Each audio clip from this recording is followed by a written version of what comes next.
Target with Partha में आप सबका स्वागत और अभिनंदन है। आज हम लोग उत्तर प्रदेश बजट को जो 2025-26 के लिए वित्तीय वर्ष 2025-26 के लिए जारी किया गया है, इसको पॉइंट वाइज तैयार करेंगे। इससे पहले हम इसको पीडीएफ से पढ़े थे, लेकिन आज आपके लिए शॉर्ट नोट्स के फॉर्म में दे रहा हूँ। तो इसमें कोई दो राय नहीं है कि बजट या फिर इकोनॉमिक सर्वे फैक्ट्स का एक तरह का समंदर या भंडार होता है, लेकिन उसमें से भी गहराई में गोता लगा के मैंने आपके लिए जो इम्पोर्टेंट फैक्ट हैं वो निकाल के दिए हैं इस वीडियो में। तो यदि आपको डर लगता है, कमज़ोर दिल वाले हैं, आपका पुनपुना काँप जाता है, तो आप वीडियो छोड़ सकते हैं। लेकिन अगर आप हिम्मत बांध के इसको अच्छे से देख लिए और बाद में इसको अच्छे से कंठस्थ कर लिए, तो यकीन मानिए कि परीक्षा में 1 से 2 प्रश्न आपको ज़रूर मिलेंगे। तो वीडियो को अंत तक देखना और आगे बढ़ने से पहले लाइक भी करते चलो। तो जारी किसने किया है? तो वित्त मंत्री जो कि सुरेश कुमार खन्ना हैं, उत्तर प्रदेश के, उन्होंने जारी किया। कब जारी किया आपको डेट भी याद रखनी है, 20 फरवरी को। बजट का आकार कितना है? तो 8,08,736 करोड़ रुपए या फिर 8.08 लाख करोड़ रुपए। यहाँ पर लाख लिखना मैं भूल गया, लाख करोड़ रुपए है। और एक सूचना ये भी है कि जो पिछला मैंने केंद्रीय बजट आपको कराया था, उसमें कहा था कि लोकसभा की 19वीं लोकसभा के लिए बजट जारी हुआ था, वो गलत था, भूल बस 19 हो गया था, लेकिन उसमें सुधार कर लीजिएगा। 18वीं लोकसभा के लिए बजट जारी किया गया था। महाकुंभ का उल्लेख इसमें किया गया है। तो यहाँ से एक फैक्ट हमको मिला जो परीक्षा की दृष्टि से महत्वपूर्ण है। महाकुंभ का उल्लेख जो है ऋग्वेद और अथर्ववेद में किया गया है। तो यदि इतिहास में इस तरह से क्वेश्चन पूछ ले तो भटकिएगा मत। तिथि कैसे निर्धारित होती है महाकुंभ की? जब बृहस्पति ग्रह जो है मेष राशि में प्रवेश करता है, चंद्रमा और सूर्य मकर राशि में प्रवेश करते हैं। अमावस्या की तिथि के अवसर पर महाकुंभ की शुरुआत होती है। यूपी की इकोनॉमी को $1 ट्रिलियन बनाने के लिए 10 क्षेत्रों की पहचान की गई है जिनका विकास किया जाएगा। शिक्षा, स्वास्थ्य, कृषि जैसे क्षेत्र इसमें शामिल हैं। नीति आयोग ने एक रिपोर्ट जारी की, उस रिपोर्ट की इसमें चर्चा की गई। ये रिपोर्ट किस संबंध में थी? तो राज्यों की राजकोषीय स्थिति के संबंध में थी। 2014-15 से लेकर 2022-23 के लिए उत्तर प्रदेश को फ्रंट रनर श्रेणी में रखा गया, मतलब तेजी से दौड़ रहा है अपनी राजकोषीय स्थिति को मजबूत करने के लिए। साधारण शब्दों में राजकोषीय स्थिति क्या होती है? राज्य का एक तरह से खजाना कितना मजबूत है, कितना कमज़ोर है। फिजिकल हेल्थ इंडेक्स, राजकोषीय हेल्थ की बात की जा रही है, उसको लेके एक इंडेक्स बनाया गया है।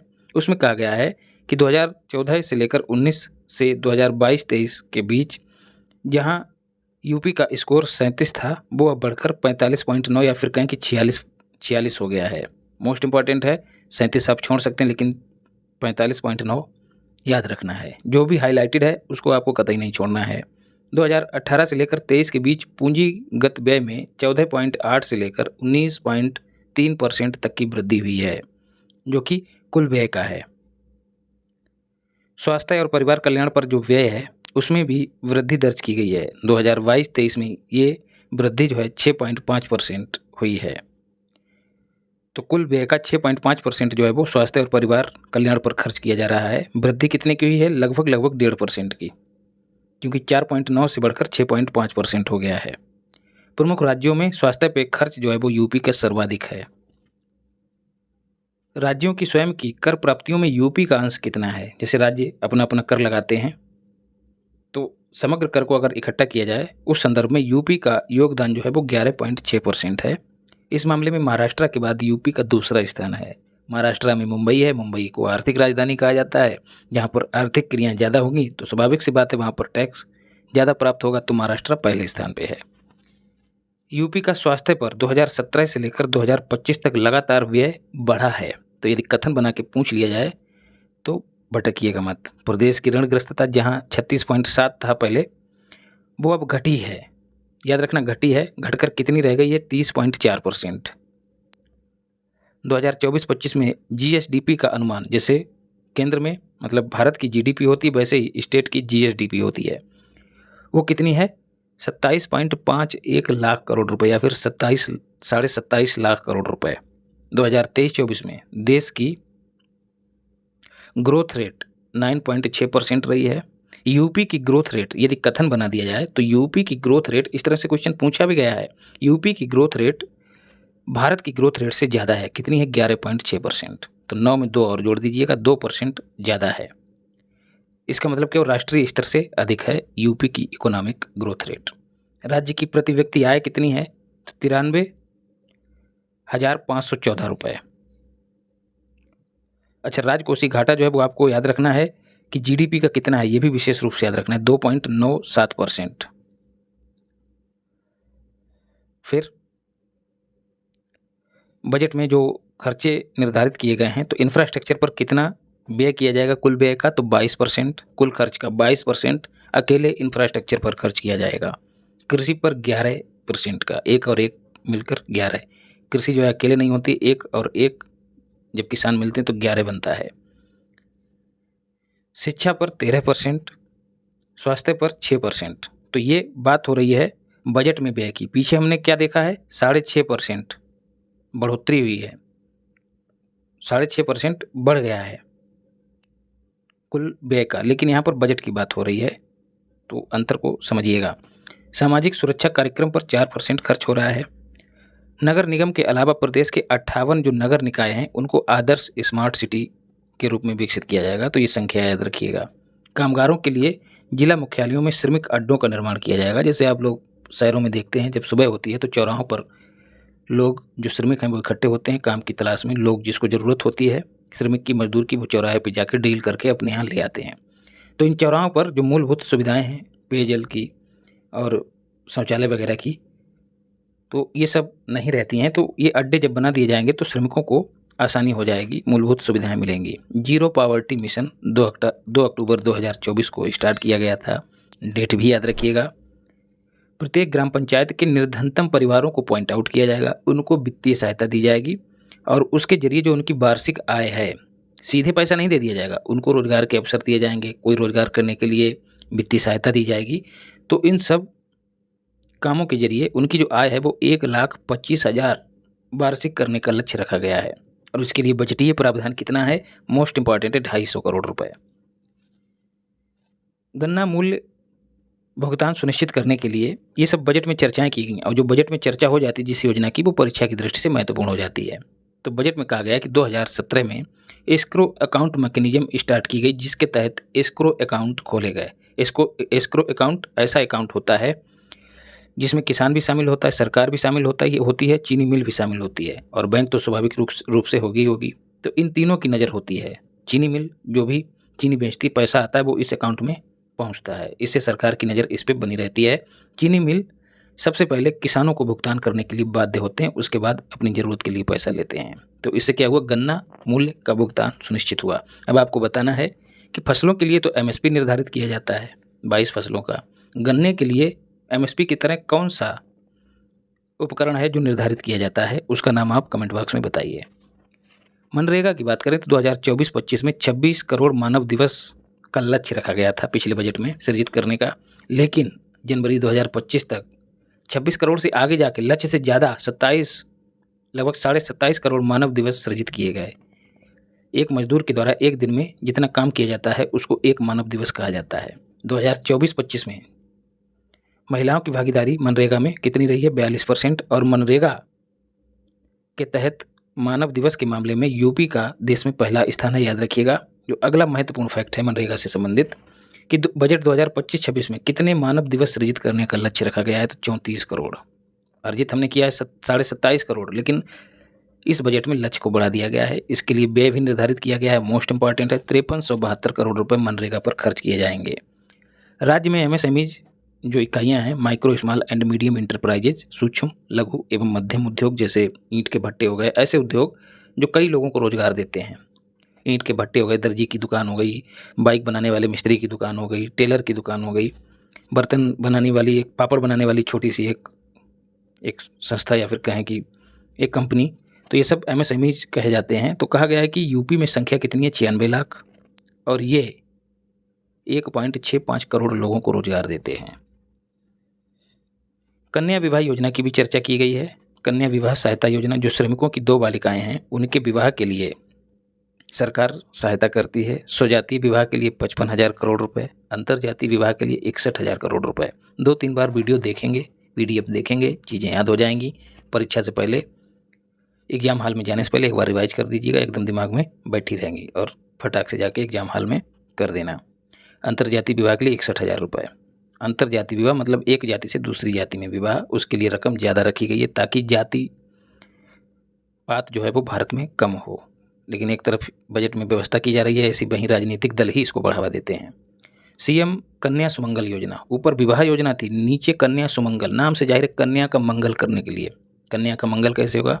कन्या को उच्च शिक्षा मिलेगी, ठीक है, तब होगा। कन्या को वित्तीय सहायता या फिर आर्थिक सुरक्षा मिलेगी, तब उसका मंगल होगा। 2019 में शुरू की गई थी। बालिकाओं की शिक्षा और आर्थिक सुरक्षा सुनिश्चित करने के लिए शुरू की गई थी। जन्म से लेकर उच्च शिक्षा तक के लिए रकम निर्धारित की गई है इस योजना में 25,000 रुपये। पहले 15,000 हुआ करती थी, लेकिन पिछले बजट में इसको बढ़ाकर 25,000 कर दिया गया है। इसके लिए बजट में प्रावधान 700 करोड़ का किया गया है। इंपॉर्टेंट फैक्ट यही है।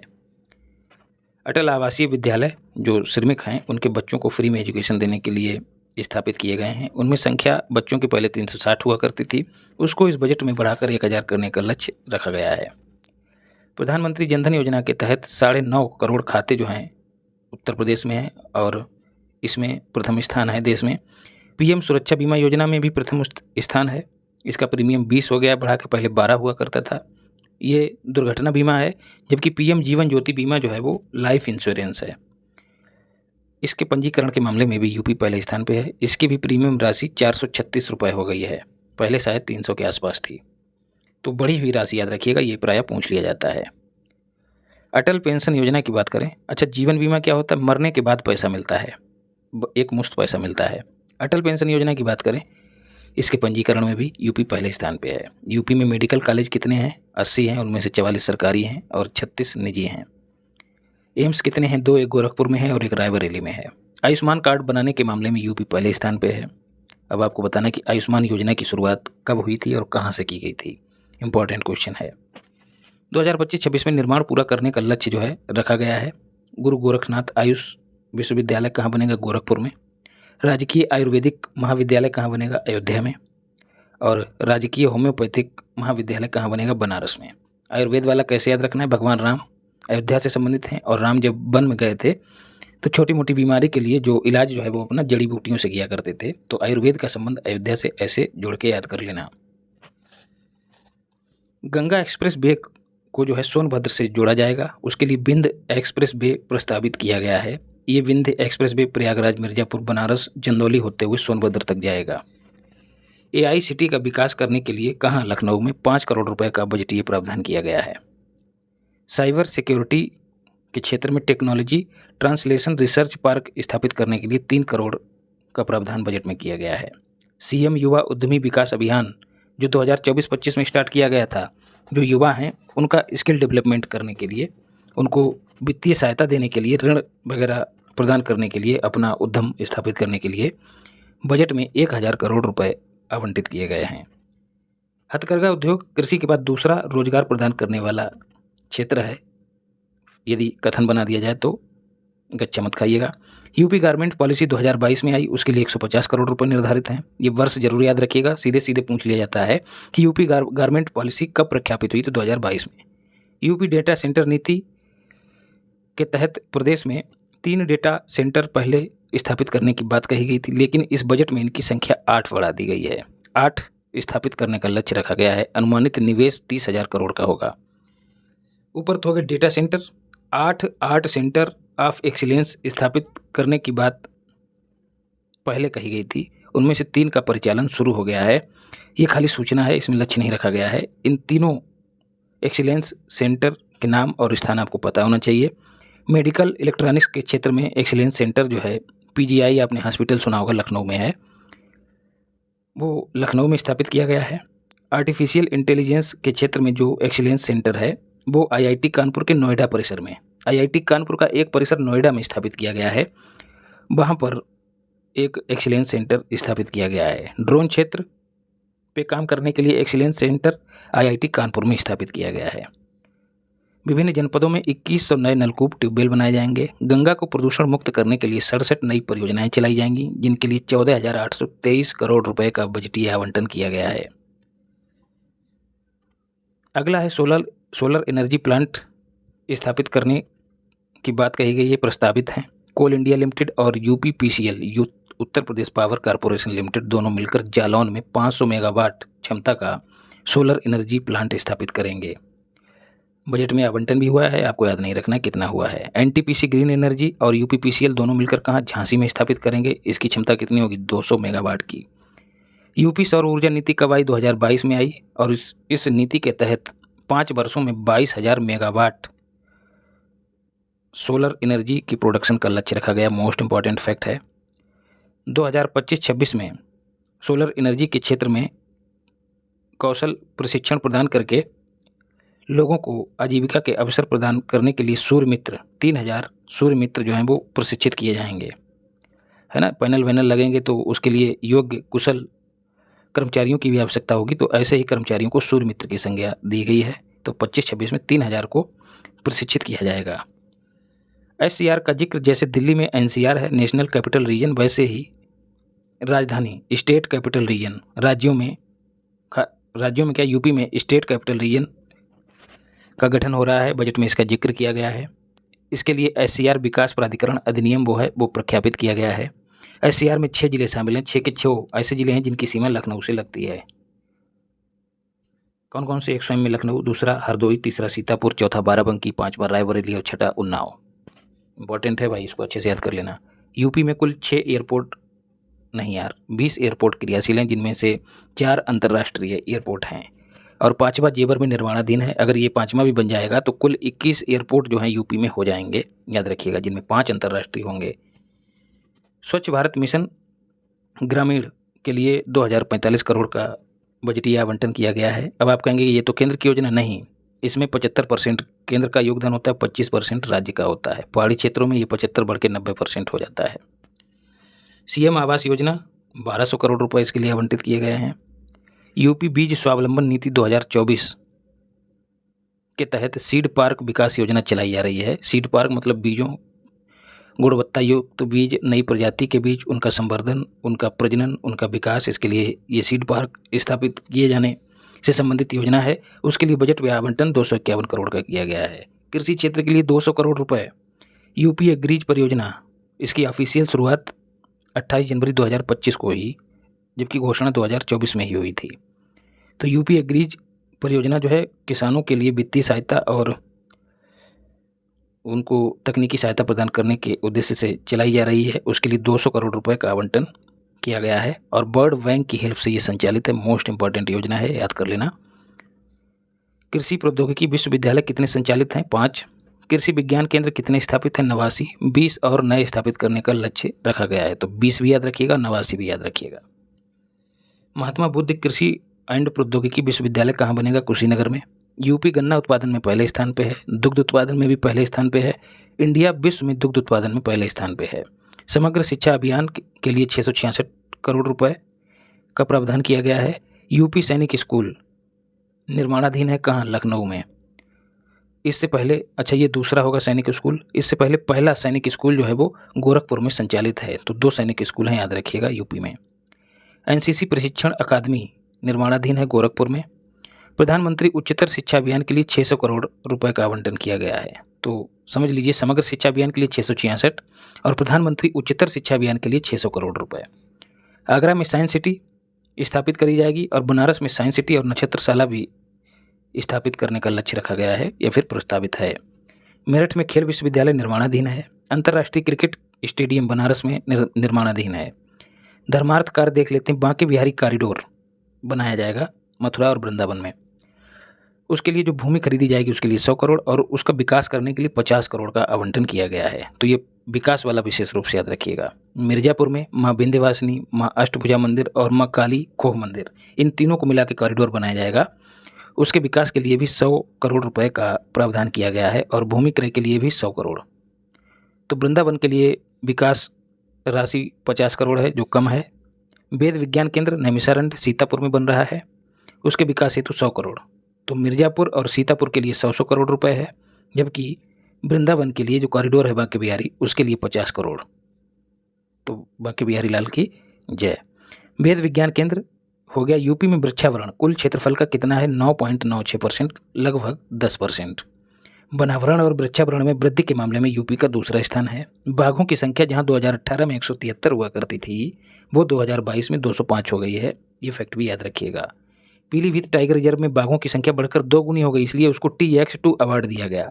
देश का पहला रेड हेडेड गिद्ध संरक्षण और प्रजनन केंद्र गोरखपुर में कैपियर रेंज में स्थापित किया जा रहा है। हो गया है स्थापित। वृद्धावस्था और किसान पेंशन योजना के तहत 1000 रुपये प्रतिमाह दिए जाते हैं। इस बजट में GST से संग्रह का अनुमान कितना है? 1,30,425 करोड़ रुपए। अन्य राज्यों की तुलना में यूपी का जो ब्याज पर खर्च होता है उसमें लगातार कमी आई है। इसे भी याद रखिएगा, अगर कथन बना के पूछ ले तो आप सही कर दें।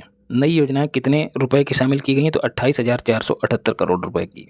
ग्रामीण क्षेत्रों में विद्युत ऊर्जा की आपूर्ति कितनी होने का अनुमान है? 20 घंटे 35 मिनट। अयोध्या और 16 अन्य नगर निगमों को मिलाकर सोलर सिटी के रूप में उनको विकसित किया जाएगा। तो इस तरह से हमने यूपी बजट कंप्लीट कर लिया है। वीडियो अच्छी लगी हो तो लाइक करिए, नए हो तो चैनल को सब्सक्राइब करिए। अपने चित्र को और चरित्र को, तीनों को पवित्र बनाइए, क्योंकि तीनों ही बहुत महत्वपूर्ण हैं आपको सफलता के नज़दीक पहुंचाने के लिए। पढ़ते रहिए और लगातार लड़ते रहिए। धन्यवाद। राधे राधे।